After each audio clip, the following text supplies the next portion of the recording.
કોટેશ્વર મહાદેવના મંદિરે. તો ચાલો સૌને હું દર્શન કરાવું કોટેશ્વર મહાદેવના.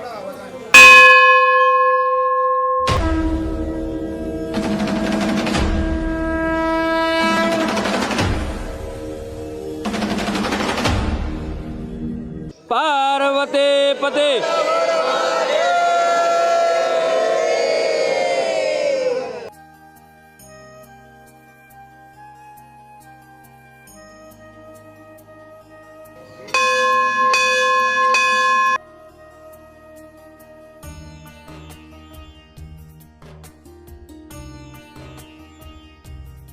આપણે સૌને નંદીજીની વાત કરું તો ભગવાન મહાદેવના ગર્ભગૃહની સામે નંદીજી બિરાજમાન છે અને ભગવાન ભોળાનાથના એવા પુત્ર ગણપતિજીના પરમ મિત્ર એ નંદીજી છે. હવે વાત કરું તો કોટેશ્વર મહાદેવ મંદિરમાં એક અલૌકિક દર્શન કરવા માટે એ પણ છે કે જે સમુદ્ર મંથનમાં થયું હતું ત્યારે જે ફાળો હતો એ છે કાચબો. ભગવાન કોટેશ્વર મહાદેવ મંદિરમાં અલૌકિક વાત એ પણ છે કે જ્યારે સમુદ્ર મંથન થયું હતું અને એમાં સૌથી મોટો એક ફાળો રહ્યો હતો એટલે જે પૌરાણિક રીતે કહેવામાં આવે છે કચ્છપ, અને જેને આપણે સૌ ઓળખીએ છીએ કાચબાની રીતે, એમના પણ દર્શન કરી શકાય છે.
ઘણા વર્ષો પહેલાં એવું કહેવામાં આવ્યું છે અને ઘણા વર્ષો પહેલાં એવું કરવામાં પણ આવ્યું છે કે દેવ દાનવો અને મહાપુરુષો ભગવાન મહાદેવનું તપ અને આરાધના અર્ચના કરીને ભગવાન મહાદેવને પ્રસન્ન કરીને એમની મનોકામના અને વરદાન પ્રાપ્ત કરતા હતા.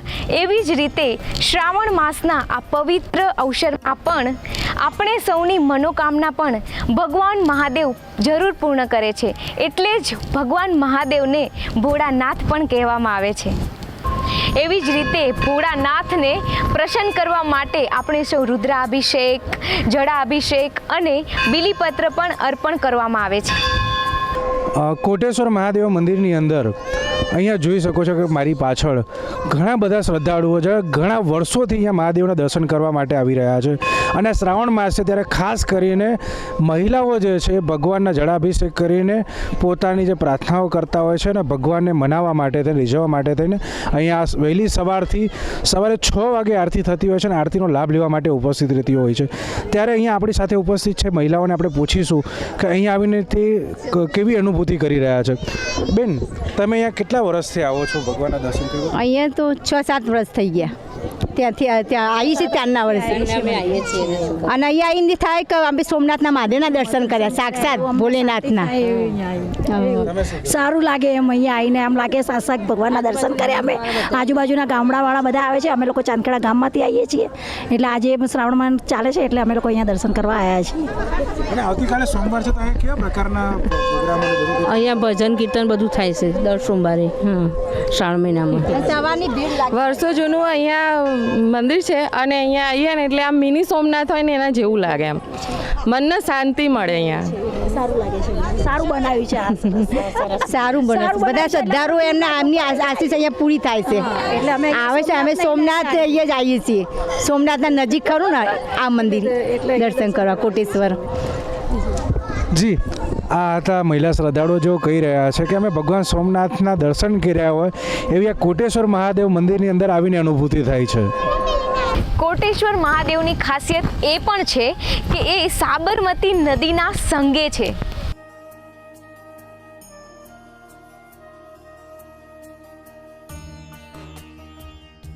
અને બીજી વાત કરું તો કોટેશ્વર મહાદેવ મંદિરની અંદર બીજા દેવી સ્થાન અને દેવસ્થાન એ પણ છે, જેવા કે રામ મંદિર, હનુમાનજી મંદિર, એના પણ દર્શન અહીંયા થાય છે. કોટેશ્વર મહાદેવ મંદિરની અંદર આવતા જ એક રમણીય વાતાવરણની અનુભૂતિ થાય છે. કોટેશ્વર મહાદેવ મંદિરની એક વિશેષતા એ પણ છે કે ચારેય બાજુ બાગ બગીચાથી ઘેરાયેલું મંદિર છે અને સાબરમતી નદીના કિનારે આવેલું છે. એ અનેરો જ આનંદ છે. કોટેશ્વર મહાદેવ મંદિરની અંદર અહીંયા બીજા પણ શિવ ભક્તો છે, તો આપણે ચાલો એમની સાથે વાતો કરીએ. કેવું લાગે છે તમને આ મંદિરની અંદર આવતા જ? અહીંયા તો એકદમ રમણીય છે મેડમ. અહીંયા એવું ગમે છે ને કે આમ લાગે છે કે મંદિરે આપણે આવ્યા છે આજે.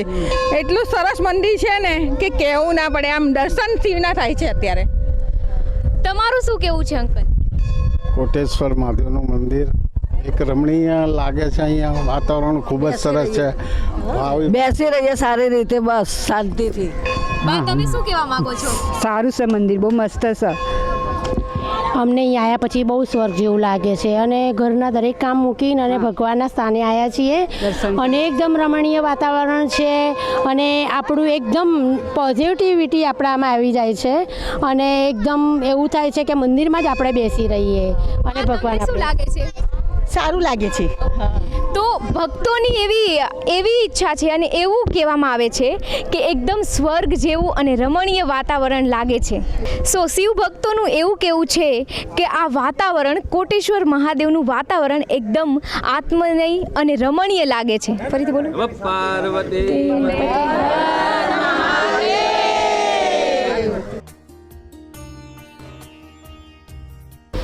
અમદાવાદમાં એક જ આ શિવાલય છે જ્યાં મહારુદ્ર યજ્ઞ કરવામાં આવે છે. તો મહારુદ્ર યજ્ઞ શા માટે કરવામાં આવે છે તો આપણે એની વિશેષતા જાણીએ. મહારુદ્ર યજ્ઞ એ એક વૈદિક અગ્નિવિધિ છે જે ભગવાન શિવની ઉપાસનાનું એક પ્રતીક છે. ભગવાન શિવે ભગવાન વિષ્ણુની મદદથી બકાસુરનો સંહાર કર્યો હતો અને માનવ કલ્યાણ માટે થઈને ભગવાન શિવે આ મહાન રુદ્ર યજ્ઞ કર્યો હતો.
આ કોટેશ્વર ગામ છે, ત્યાં જે મંદિર આવેલું છે અને આ મંદિરના એક ભક્ત છે જે ઘણા વર્ષોથી અહીંયા આવીને ભગવાનની સેવા પૂજા કરી રહ્યા છે અને તેના વિશેની વિગતવાર વાત આપણે એમની પાસેથી જ કરીશું. જરા અમારા દર્શકોને જણાવશો મંદિર કેટલા વર્ષ જૂનું છે અને એની વિશેષતા શું છે? આ મંદિર કોટેશ્વર ગામ વસ્યું છે એ પહેલાંનું કદાચ મંદિર હોઈ શકે અથવા તો પછી હોઈ શકે, પણ તેમ છતાં એ મંદિર બાજીરાવ પેશવાએ બનાવ્યું એવો ઇતિહાસ એ કહે છે કે બાજીરાવ પેશવા બન્યું અને બાજીરાવ પેશવાના જેવી જ બાંધણી હતી આ મંદિરની પહેલાં બી.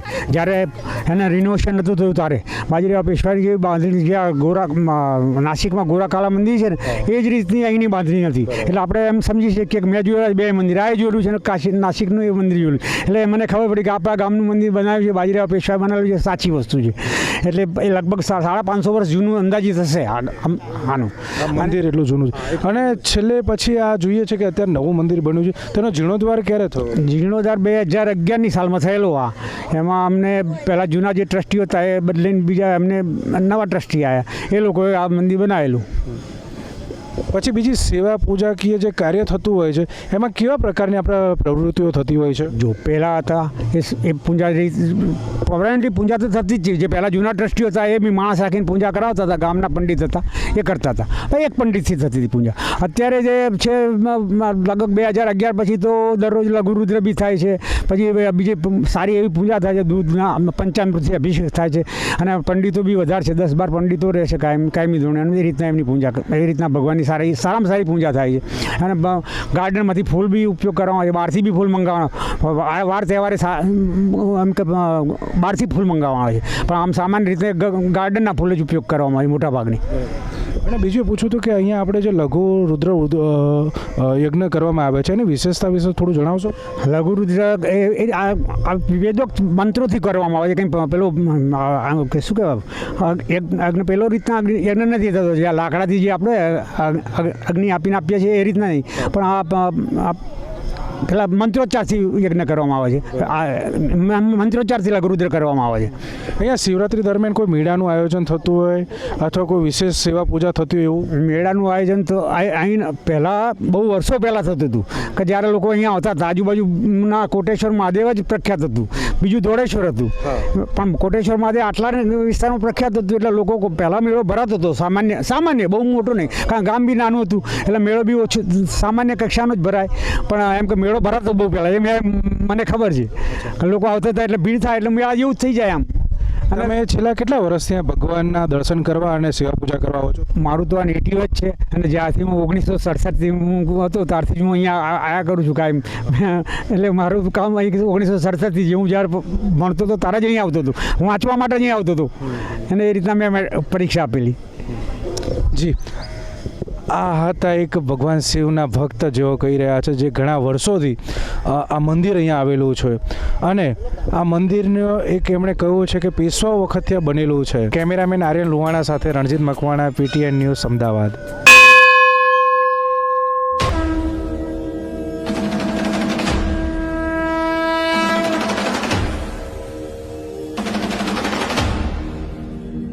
પાર્વતી પતે.